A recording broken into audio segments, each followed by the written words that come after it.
রাসূল সাল্লাল্লাহু আলাইহি ওয়াসাল্লাম বলছেন 3334 নম্বর হাদিস, দারেমির মধ্যে হাদিসটা এসেছে। আল্লাহ রাসূল সাল্লাল্লাহু আলাইহি ওয়াসাল্লাম বলছেন, হাফেজের কবরে কোনোদিন আযাব হবে না।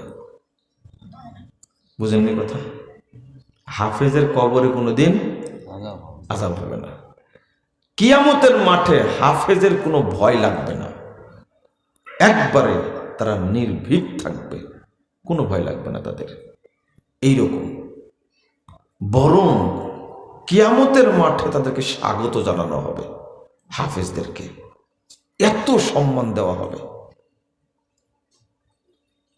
রাসূল সাল্লাল্লাহু আলাইহি সাল্লাম বলছেন, একটা হাদিস শোনেন, আপনি যতটুকু কোরআন পড়েন ততটুকুর কথা শুনলে আশ্চর্য হবেন।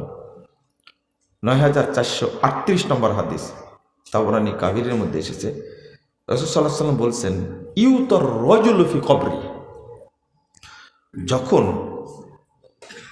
কবরের ব্যক্তিকে মাটি দেওয়া হয়, দাফন করা হয়, তখন জাহান্নাম থেকে যত ব্যক্তিকেই দাফন করা হয় প্রত্যেকের কবরে জাহান্নাম থেকে ফেরেশতা পাঠানো হয়, প্রত্যেকের কবরে।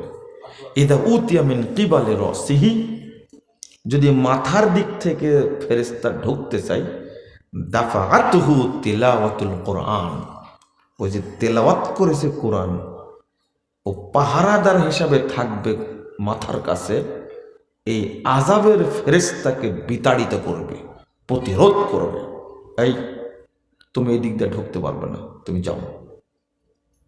ওয়াইদা উতিয়া মিন কিবালি ইয়াদাইহি, যখন কবরের মাঝামাঝিতে ঢুকতে চাইবে, দাফাআতুহু সাদাকা, সাদাকা পাহারা দেবে ওই জায়গায়, জাহান্নামে ফেরেশতাকে ও লড়াই করে প্রতিরোধ করবে। যাও।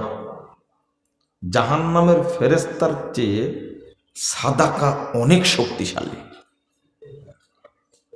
জাহান্নামের ফেরেশতার চেয়ে কোরআন অনেক শক্তিশালী। আল্লাহ রাসূল সাল্লাল্লাহু আলাইহি ওয়াসাল্লাম এর পরের বাক্যটা বলছেন, যখন পায়ের দিক থেকে ঢুকতে চাই এই ফেরেশতা, দাফাআহু মাশইউহু ইলাল মাসাজিদ, এই লোকটা যে ঘন ঘন মসজিদে আসতো, এই মসজিদে আসার কারণে যে পদচিহ্ন, এইগুলো কিয়ামত পর্যন্ত তার কবরকে পাহারা দেবে। আপনি সাধারণ তেলাওয়াত করেছেন, এই তেলাওয়াত আপনার কবরের পারে কি পাহারাদার হিসেবে নিযুক্ত হয়েছে।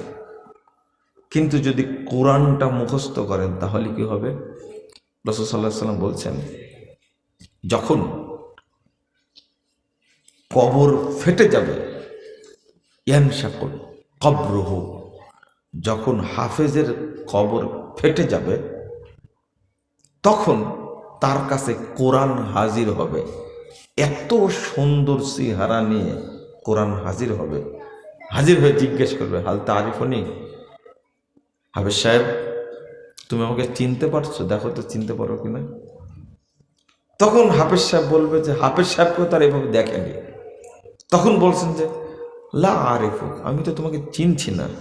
তখন পরিচয় বলে, আনা সাহিবুকাল কোরআন, হাফেজ সাহেব আমি তোমার দুনিয়ার কোরআনের সাথী, আমি কোরআন তোমার সাথী হিসাবে ছিলাম, আজকে তোমাকে কবরের পাশে স্বাগত জানানোর জন্য এসেছি। কোরআন অভ্যর্থনা জানাবে, তার কোনোদিন শাস্তি হবে? চিন্তা করেন, আল্লাহর কাছে যখন পৌঁছবেন তখন আল্লাহ বলবেন, ইউকালু লিসাহিবিল কোরআন, আল্লাহ বলবেন। 1464 নম্বর হাদিস, আবু দাউদের মধ্যে এসেছে। রাসূল সাল্লাল্লাহু আলাইহি ওয়াসাল্লাম বলছেন, হাফেজ সাহেবকে বলবে, হাফেজ সাহেব, আল্লাহ বলবেন, ইকরা ওয়ারতাকি ওয়ারাত্তিল কামা কুনতা তুরাত্তিলু ফিদ দুনিয়া, তুমি কোরআন তেলাওয়াত করতে থাকো আর তোমার মর্যাদায় উপরে উঠতে থাকো। ফাইন্না মানজিলাক ইনদা আখির আয়াতিন তাকরাউহা, তুমি পড়তে পড়তে পড়তে পড়তে যে জায়গায় উঠবে মর্যাদার শীর্ষে, ওই জায়গায় তোমার মর্যাদা শেষ হবে। যেখানে থাকতে চাও তুমি বাছাই করে নাও, পৃথিবীতে অন্য কোনো মানুষকে অধিকার দেওয়া হবে না। তুমি কোন জায়গায় থাকবে তুমি জায়গা বাছাই করে নাও, শুধু হাফেজকে বলা হবে এটা। এত মর্যাদা। রাসূল সাল্লাল্লাহু আলাইহি ওয়াসাল্লাম বলছেন যে হাফেজের বাপ মাকে দুইটা এত সুন্দর পোশাক পরাবেন আল্লাহ, এত সুন্দর, লা ইয়াকুমু বিহা দুনিয়া। এই দুইটা কাপড় কেনার জন্য আসমান জমিন এবং তার মধ্যে যা কিছু আছে সব বিক্রি করলেও এই কাপড় দুটা কেনা যাবে না, এত দাম। সবাই উলঙ্গ ল্যাংটা। এই মুহূর্তে হাফেজের বাপ মাকে আল্লাহ কাপড় দিবেন, জান্নাতি কাপড় দিয়ে আল্লাহ তাদেরকে সম্মানিত করবেন। আর কাউকে করা হবে না, আর কাউকে না। দলিল পাওয়া যায় না আরো কাউকে কাপড় পরানো হবে কিয়ামতের মাঠে। বুঝেন না মনে হয়, তাই না? হাদিস থেকে পাওয়া যায় ইব্রাহিম আলাইহিস সালামকে কাপড় পরানো হবে, কিন্তু মুহাম্মদ সাল্লাল্লাহু আলাইহি সাল্লামকে আগে থেকেই কাপড় পরানো থাকবে। আর তৃতীয় জন হলেন হাফেজ এবং হাফেজের বাপ মাকে আল্লাহ কাপড় পরাবেন কিয়ামতের মাঠে। এত মর্যাদা। কিন্তু যারা উচ্চ শিক্ষিত তাদের কাছে এর কোনো মর্যাদা নাই। ওরা মনে করে যে ফকিরি বিদ্যা ভিক্ষা করে খাবে, কি দরকার এগুলো পড়ানো। কি বলে জানেন ব্যবসায়ীরা, টাকা পয়সা আল্লাহ, যাদের আল্লাহ টাকা পয়সা দিয়েছে তারা কি বলে জানেন, কি দরকার ছিল মাদ্রাসা করার, এ আর একটা ফেতনা শুরু করেছে। বলবেন যে মসজিদে 10টা ফ্যান লাগবে, একটু দেন তো। বলছে না, রমজানে দেব। রমাজানে যাবে তো বলবে যে আপনি 20 রোজার পরে আসেন, আবার যাবে। তখন বলবে 27 রোজার পরে আসেন। 27 রোজার পরে যখন যাবে তখন বাড়িয়ালি বলবে উনি তো উমরায় চলে গেছে। বুঝেননি কথা? এই লোকটা মসজিদের সেক্রেটারি, সভাপতি গেছে কি তার জন্য না মসজিদের জন্য? ওর কাছে কিছু মনেই হয়নি। এইভাবে লজ্জিত হতে হয় যারা মাদ্রাসা চালায়। ওই যে সেক্রেটারি সাহেব হিসাব দিলেন, বললেন যে আপনারা সহযোগিতা করবেন, কিন্তু এই কথা বললে কি শুনবেন আপনারা? না। মাদ্রাসা মসজিদে দাওয়াতি কাজে দান করার লোক খুব কম, তবে আছে। যারা এই কাজগুলো করে তাদের জন্য কিন্তু আমি উল্টা দোয়া করি। উল্টা কি? যে দোয়াগুলো আপনারা জীবনে শোনেননি, আমি বলি আল্লাহ তুমি তাদেরকে প্রতি টাকায় 1 কোটি করে বরকত দান করো। কেউ যদি 1 টাকা দেয়, আল্লাহ তুমি 1 কোটি টাকা দিও। কারণ মানুষ তো দেয় না, সে যে 1 টাকা দিল এটাই তো আলহামদুলিল্লাহ। মানুষ তো দেয় না, একজন 10 টাকা দিয়েছে, তা আমি তো আল্লাহকে বলবো আল্লাহর ভান্ডারে অভাব নাই, আমি বেশি করে চাইতে পারি।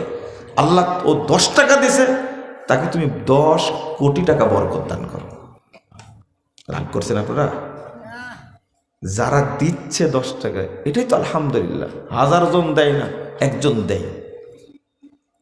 এই প্রতিষ্ঠান মাদ্রাসা ইলম, আমি শুধু একটা জিনিস বুঝালাম যে ইলমের মর্যাদা।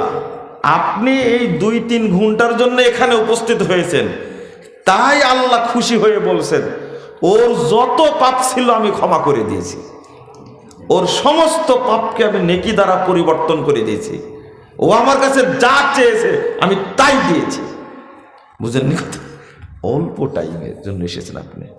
আর যদি একজন এলেম শিক্ষার জন্য সারা জীবন এই পথে লেগে থাকে, তা আল্লাহ এই মানুষটার উপরে কত খুশি হন বলেন তো দেখি। রাসূল সাল্লাল্লাহু আলাইহি সাল্লাম বলছেন আল্লাহ শুধু না, আল্লাহ তাআলা ফেরেশতা মণ্ডলী এবং পৃথিবীতে যা কিছু আছে, এমনকি পানির মাছ, গর্তের পিঁপড়া পর্যন্ত একজন আলেমের জন্য কিয়ামত পর্যন্ত দোয়া করতে থাকে। শুধু একদিনের জন্য না, কতদিনের জন্য? কিয়ামত পর্যন্ত দোয়া করতে থাকে একজন আলেমের জন্য। আপনি মনে করেন যে আলেম মরে গেছে আর দোয়া বন্ধ? না না, একবারে কিয়ামত পর্যন্ত সমস্ত ফেরেশতা আলেমের জন্য দোয়া করতে থাকে।